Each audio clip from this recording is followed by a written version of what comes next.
Denali National Park. Its allure calls visitors from all over the world. Unlike most national parks, Denali is only accessible to the public by guided tour buses. Encompassing over 6 million acres, the park has one road that meanders through this epic landscape. And at the end of that road lies Kantishna. Kantishna is an Athabascan Indian word. This was the heart of the moose hunting region for the Athabascans that traveled through here on hunting and gathering expeditions. In 1905, gold was discovered in the Kantishna area. It was a big gold rush. I think at one point there might have been almost 10,000 people in this valley.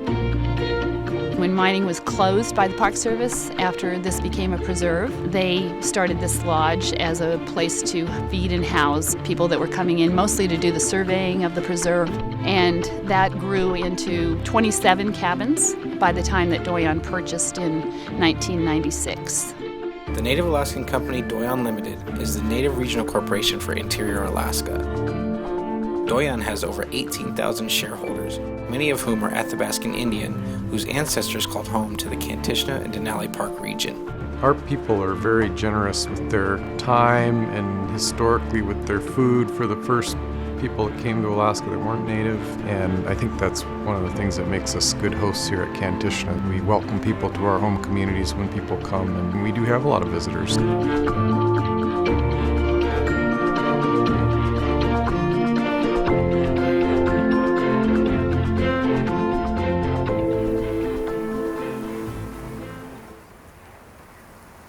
Kantishna is such a remote area. People can come here and truly vacation. They can truly get away from it all.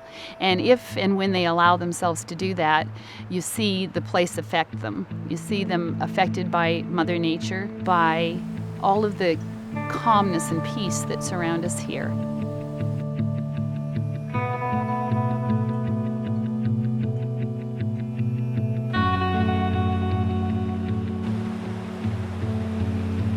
For people that are coming as guests who might live in a big city, to me, the more remote you can get in Alaska, the better the experience. There are very few accommodations this far back in the park. People can fly in, people can bus in. It's accessible where so much of Alaska is not.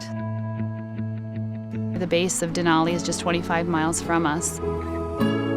When the mountain is out, it's a big draw. It doesn't need any bells and whistles. It's the attraction. And for good reason. You can't get any closer to the mountain than in this valley. You know, to have a very comfortable facility here, but then be so close to the mountain and so close to the truly outdoor recreational opportunities here at the back end of the park is a great experience for them. We have a lot of great hiking and different kinds of hikes. There's a strenuous hike, there's a moderate hike, and there's a casual hike. And so there's a little bit to offer for everybody. And because there was, at the turn of the century, gold rush here in Kantishna, we tie that in by offering people gold panning down at the creek. People often find a trace of gold, and then we laminate it onto a souvenir card for them. Some of the employees that work here are Doyon shareholders. Some of the presentations that are given really highlight Alaska Native culture.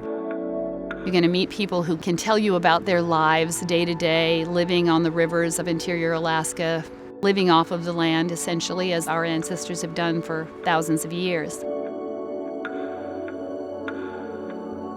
I get to share my background and my traditional upbringing with our guests, and I think the guests come away with it, pretty fulfilled. This is such a different, remote experience compared to the bigger hotels at the front part of the park. Most people come to Alaska with a broad expectation. They come wanting to see things that they'll see in no place else in the world. You can't take one separate part of it. It's the whole package. And we think that that's what makes Kantishna special. There are places in the world, and this is one of them, where you still can reflect and enjoy nature and learn from nature. So small and so remote and so beautiful. and so close to nature that it really is, for most people, I think, a once-in-a-lifetime trip to come to Kantishna.